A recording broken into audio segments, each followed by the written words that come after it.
Welcome again, and thank you for coming. And we're very happy to be launching our Lilly Endowment compelling preaching grant entitled Preaching as Hospitality.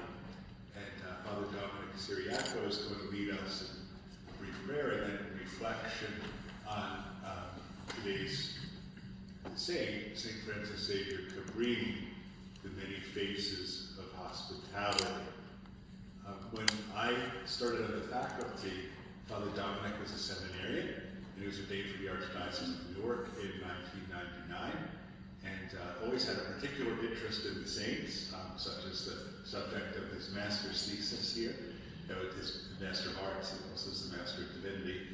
And Father Dominic served in various capacities in the Archdiocese, and was pastor of St. Mary's Church in D.Min, from which he joined the Sulpicians, who specialized in seminary formation, and he was there for quite some time at St. Mary's Seminary in Baltimore especially, and at Catholic University at Theological College, where he served as rector for 3 years, and then he completed his doctorate of ministry and preaching, and the year before coming here was by returning to the Archdiocese of Newark. He was teaching preaching at St. Mary's Seminary University in Baltimore, in Rowan Park section of the city. And then as he was returning to the Archdiocese of Newark, we had a need for a director of our Preaching as Hospitality grant. And so we're very, very grateful for the timing. And he came on board September 1st and has been working on the grant. And this is kind of the first public event associated with this grant. So thank you so much for being with us, Father Dominic. To begin with the prayer in the name of the Father, the Son, and the Holy Spirit. Amen. This is a prayer from the retreat notes of St. Francis Cabrini for discernment. My Jesus, I have not always recognized your loving plans for me. Every day, with the help of your light, I learn more of your loving care. Continue to increase my awareness of the gentleness of your loving plans. I want to follow the purpose for which I was created. See, I am in your hands. Help me to choose the best way to serve you. Walk with me, Jesus. Stay by my side and guide me. Amen. Amen. Well, Jerry didn't have notes. When Senior McCarran didn't have notes there, he knew my whole story there.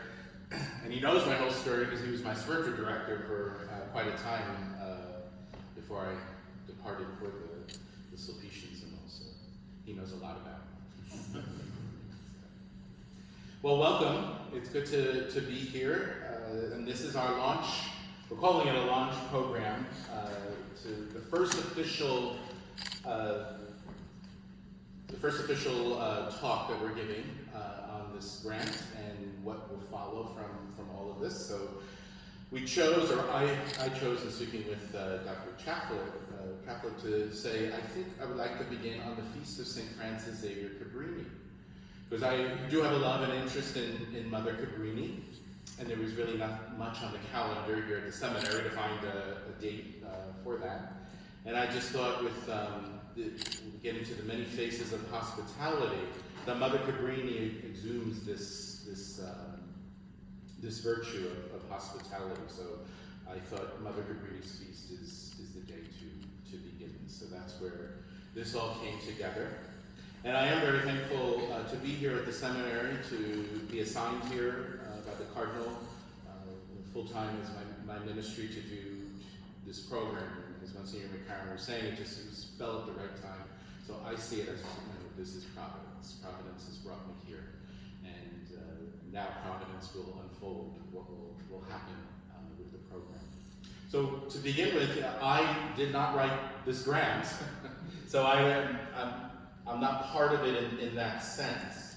And that goes to, of course, Dr. Diane Chaplet, who is the mastermind behind the grant, along with many people who contributed. Monsignor McCarran, of course, Father Chicarino, know Father Zaccardi and Monsignor Riley have also added into the grant, as I've been told with it. So, and it was last year, we were approaching a year where it was granted, the grant was granted to Immaculate Conception Seminary. So, and now it's taking up, we're beginning with it. So I had to sit down and read the grant, pray with it to see if this was where something that I could do. And of course, there's so much to this that's exciting.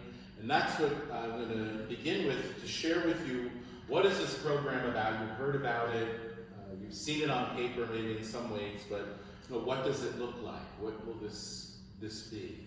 And then we'll transition to Mother Cabrini, as she is the first talk that we're giving is about her, and it has to do with these evenings of recollection that are part of the grant with it. So she's the first one chosen for it.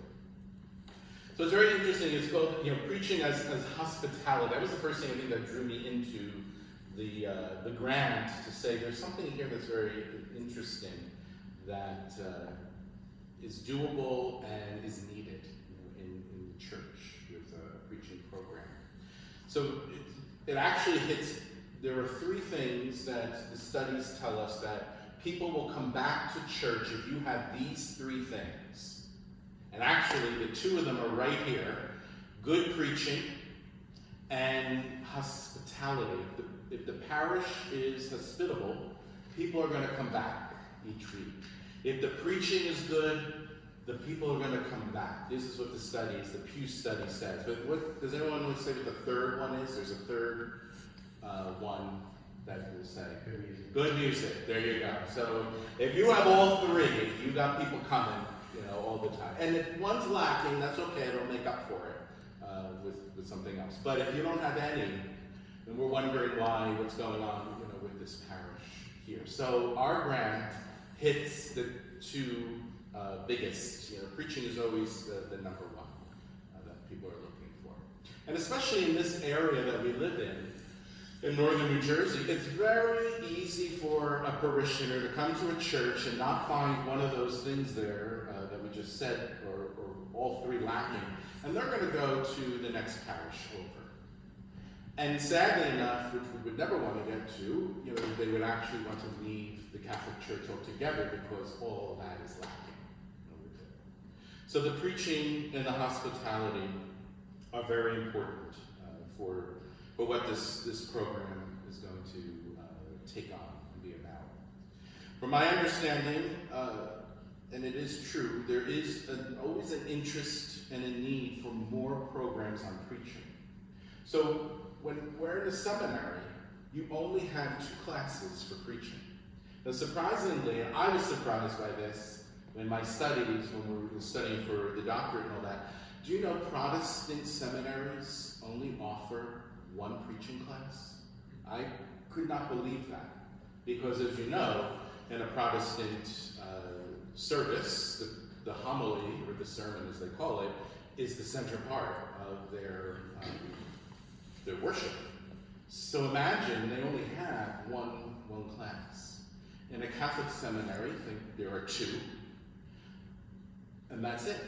And if you think about it, when we go out there into ministry, the 2 biggest areas that you will be doing every day is obviously the table, the Eucharist, and here at the podium, the pulpit, and preaching. Hopefully you offer, a homily each day. There's a little homily for a daily mass, but definitely you have to preach on Sunday. So that's interesting that those are the 2 areas that, as a priest, as a function, we do that the most, obviously. So we're only given 2 classes to prepare ourselves for that. So this preaching program comes at a time to help accommodate and really work with the already existing homiletic program that is here. This isn't replacing a homiletic program here, it is complementing it. And it's going to work both ways for this program to feed off of each other, be part of each other. So, and then I was thinking, when I saw this, I said, imagine if Immaculate Conception Seminary, I think the reason why this grant comes into play, that Immaculate Conception Seminary and Seton Hall University itself, imagine if this becomes a hub for preaching. That this is where people will want to obviously come for talks, but not just that, that we go out, this is all part of the program, is that we leave here and go out and prepare and help parishes with retreats, with preaching programs itself, in the spirit of hospitality. That's what it comes down to, in the spirit of hospitality. So that's very exciting, and obviously there's more that will evolve from the program of that. So what is this preaching program going to be about, preaching of hospitality? First off, it's a 5-year grant. It's a 5-year program, so it's not all going to be done, at once. It's going to take several years for it to unfold. It will include seminarians, priests, the deacons, deacon wives, lay people who are, and I'm going to get to that point too, who are the hearers of the word, as and what their part can be in all of this. So, and of course it's going to affect the university. In the grant, it's written that even here at Seton Hall University, we'll have opportunities to go into the university and do several programs for them with that. So here's the first thing. I'm going to first talk to those who are the preachers and those who are preachers to be. And then we'll look at the hearers of the word, of the homilies and all. Also, I want to just make sure we understand that it's not something just for the Archdiocese of Newark, but this is for all the dioceses in New Jersey, that this is going to affect all the sending dioceses too, not just in New Jersey, but other dioceses that send to us. So the bishops too would be involved in this program. So it's to take on all of those areas. So for the preacher and for the future preacher, these are some things to think about what this program will do. So as we're preparing our homilies, or as we're going out to preach, are we learning to be attentive to ministering from the heart? That's where the hospitality comes from. Can the heart and the mind come together? But more so, the heart. And this preaching that we're doing is more important in the sense that it's coming from what we feel. And how conscious are we to be encouraging in our homilies? We encourage people in our homilies. Are we showing forth the hospitality of Jesus Christ? What does that mean? Are we inviting and are we welcoming to people? Even when a message is tough to get by, we have to be welcoming and inviting in some way that we're not turning people off. So we are reimagining our preaching through the lens of Christian hospitality. That's basically what's going to be happening with this program, is seeing preaching with the lens of what Christian hospitality is all about. So focusing on hospitality in the scriptures especially, that's going to be very important. And that it's found in the Gospels, but it's specifically where this program is going to take off in another year down the line, is going to be with St. Paul and the letters of St. Paul the Apostle. That in the Pauline corpus in the Bible, we will find so many opportunities to what preaching is about, and with hospitality. So it helps the student and the priest to learn hospitality from St. Paul and to train them to offer this in parish settings. So this concept of preaching as hospitality is the focal point for St. Paul. And what does that mean with this Pauline tone? We will have what we call these Pauline preaching clinics. We're literally going to have people who will come on board and learn the techniques of hospitality and what St. Paul says, and to bring that to the parish setting.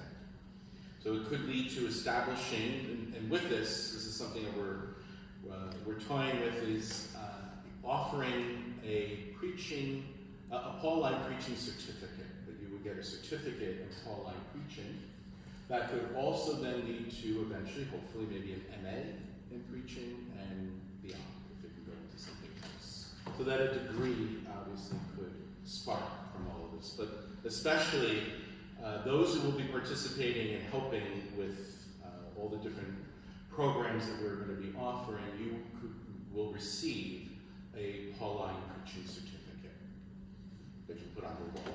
So you're a Pauline preacher. That's basically what you're saying. Okay. So here's going to happen each semester. This is why this is the first event that we're doing. So each semester we're going to have maybe 2 to 3, depending on what goes on in the calendar, these evenings of recollection.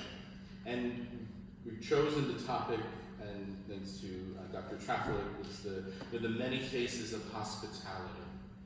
And we're going to be inviting guest speakers to come in and preach in these areas. So the next one in the spring is St. Benedict and the Benedictine approach to hospitality. Hospitality is what Benedictines are known for. St. Bridget of Ireland is known as the patron saint of hospitality, which I did not know. It's new. Dorothy Day, Mother Teresa, the Mary and Martha and Lazarus, and then what we call the Pauline women, Tekla, Lydia, Phoebe, and Prisca. These are the women that follow St. Paul and how do they exhume what hospitality is. So those are just some. I think Edith Stein will be in there at some points. Maybe we'll add her in. Obviously, I know we're going to add her in there. So that's what we would be doing with these evenings of recollection. Coming up, and some of you are helping us with Advent reflections that will appear on our website, in the seminary website, that are geared towards hospitality. So Advent, and then in the spring will be Lenten reflections. Once a year, there will be a university parish mission. So we'll be training our Pauline preachers, clinics to give the retreats here at the university for the whole university community that will be beginning. There'll be digital resources, websites, maybe blogging that will be going on. But one that I think is very interesting is what we call the wisdom preaching figures. This one I sort of coined, and I like, it's part of the grant, right? And basically, those who have been ordained 30 years plus, we are going to have a videographer go and interview priests from all dioceses, and they're going to give reflections on how did they bring hospitality into their preaching. They'll have questions set aside, for that. And we're going to put these into the archives, but also onto the website, that you will see priests sharing their preaching technique.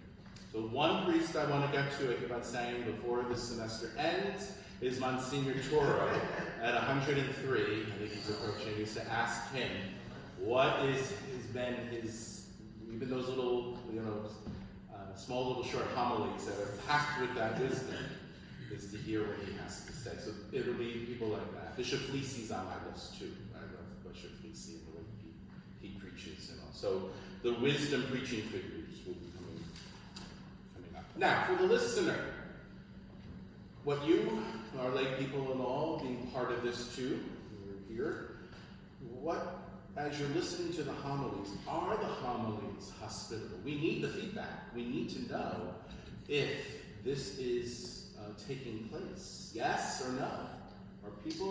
Are our preachers being hospitable when they preach?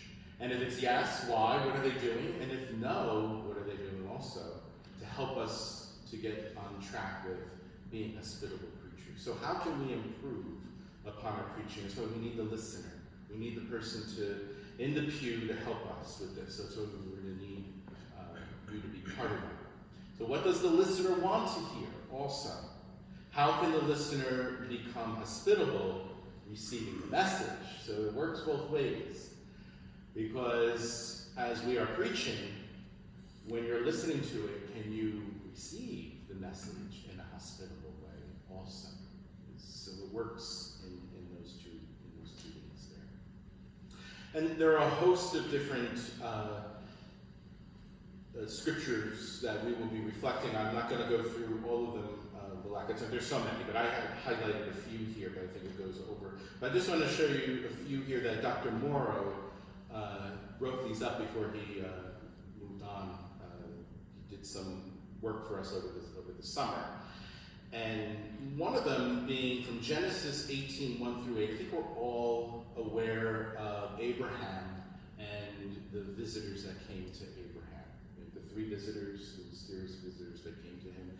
What did Sarah and Abraham do right away? They didn't shoo them away. They brought food out to them.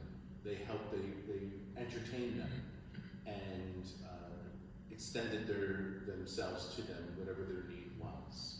And so that image of hospitality found in Abraham and Sarah becomes something for us to really ponder and think about. The book of Ruth also is rich with hospitality, with Ruth and Naomi taking care of each other and being hospitable to one another. The other two images I have put aside, and actually one with the sun was coming in, is the stained glass window over here is the Good Samaritan. And that is used obviously as a beautiful image for hospitality of the Samaritan taking care of the person who's been beaten up. And every time I sit over here for Mass, it's just beautiful just to sit and reflect on that image over there. And then finally, because part of this hospitality, if we're getting into it, is food. And Emmaus, the Emmaus story where Jesus, after the resurrection, walks with the two disciples to the road to Emmaus, and what do? They sit down and they share a meal, and they break open the scriptures with each other. They share this hospitality going on.